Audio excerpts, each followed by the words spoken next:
gave birth to two sons, Cain and Abel.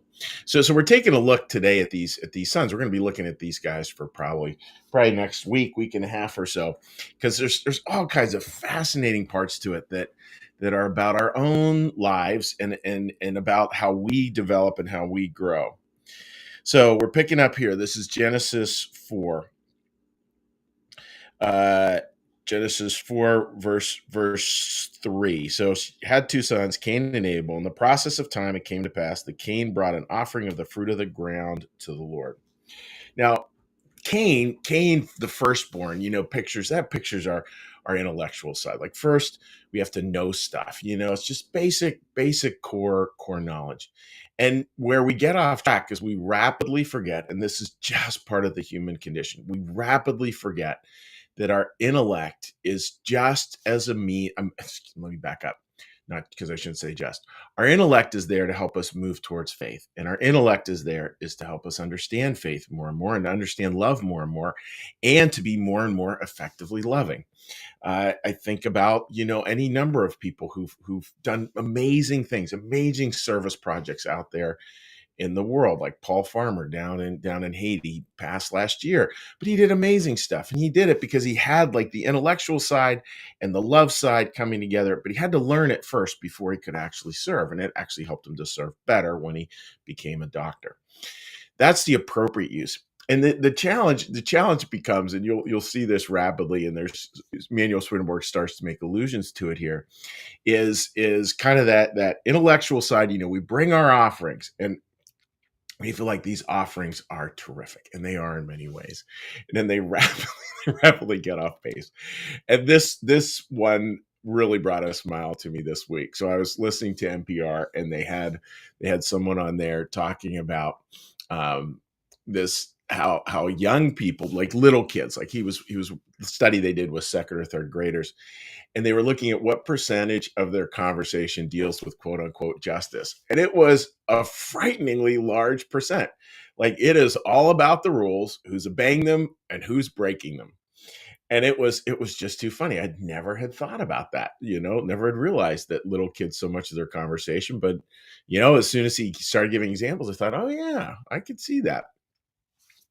And the funny part was, this part made me giggle, thinking about Cain, thinking about the first offering, thinking about when intellect kind of comes to rule the day instead of being a servant.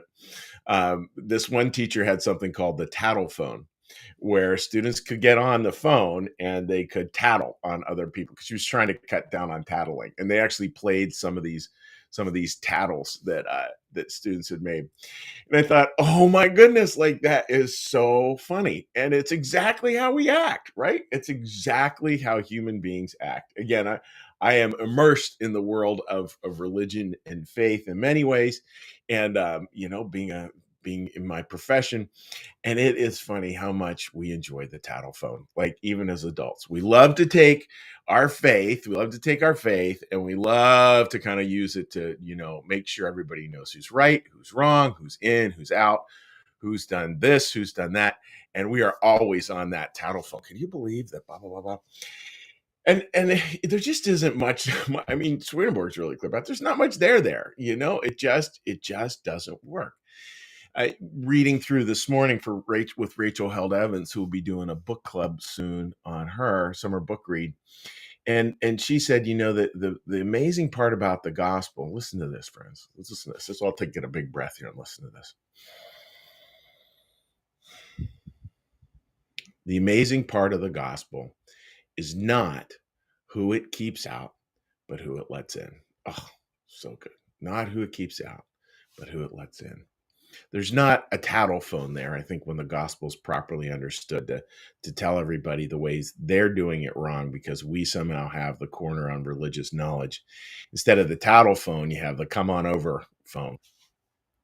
Very, very, very different approach to the world. And I still don't quite get why, first for me, for us, for the world, why do we so often use our intellect over here to actually grab a hold of that tattle phone and actually, be so concerned about being right. Because we're going to see that first offering that it talks about here, has lots of good parts to it. Again, like that basic knowledge, really good stuff. But then it seems to almost inevitably go off the tracks where we get totally consumed with being right.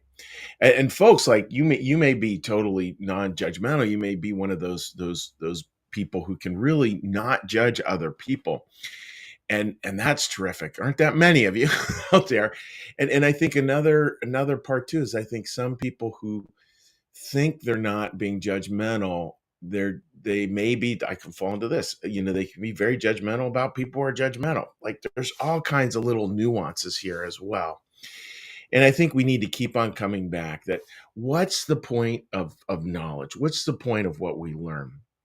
I put a quote in the description there. Well, the point of what we know is to get us to this point where we can apply it to what we love, which will help us to serve. That's the whole point. And that message needs repeated over and over and over again. That's the whole point. Because faith that wounds, faith that's all about the tattle phone, there is nothing of value there. I mean, like zero, zilch. That is anything but religion, and it will get people to flee from church faster than you can imagine if they somehow feel like there's a big tattle phone in the back of the sanctuary there.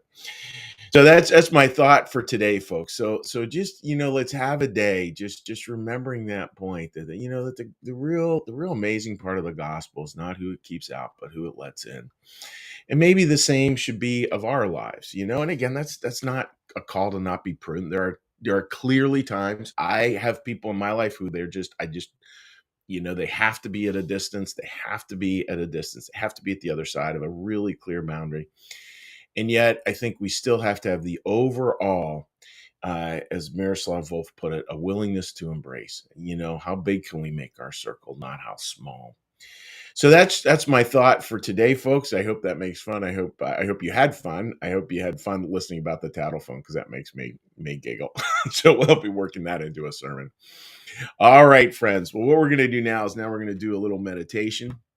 After the meditation, we're going to do a little prayer. After the prayer, we're going to do a little blessing. And after the blessing, we'll say hi to folks on social media. So with that, friends, let's get a little breath.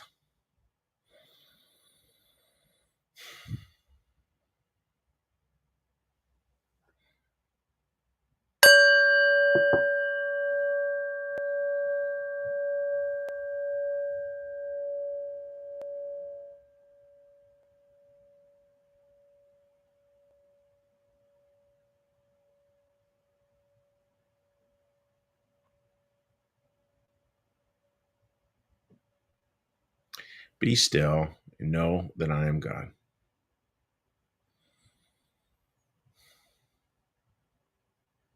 Be still and know that I am.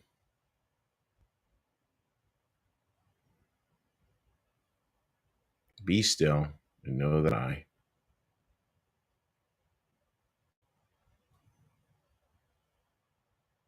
Be still and know that.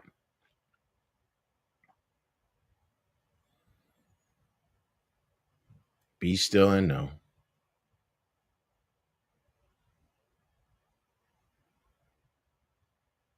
Be still and.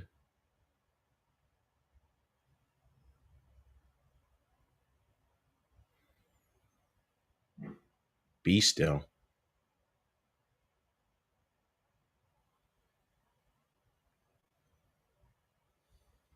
Be.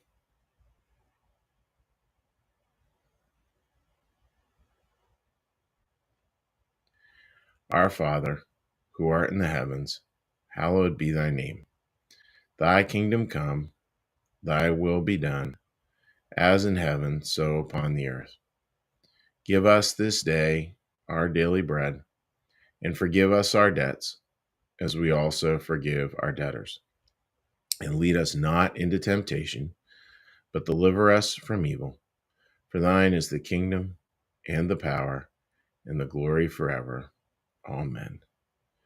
May the Lord bless you and keep you. May the Lord make his face to shine upon you and be gracious unto you. May the Lord lift up his countenance upon you, bring you peace, and bring you home. Amen.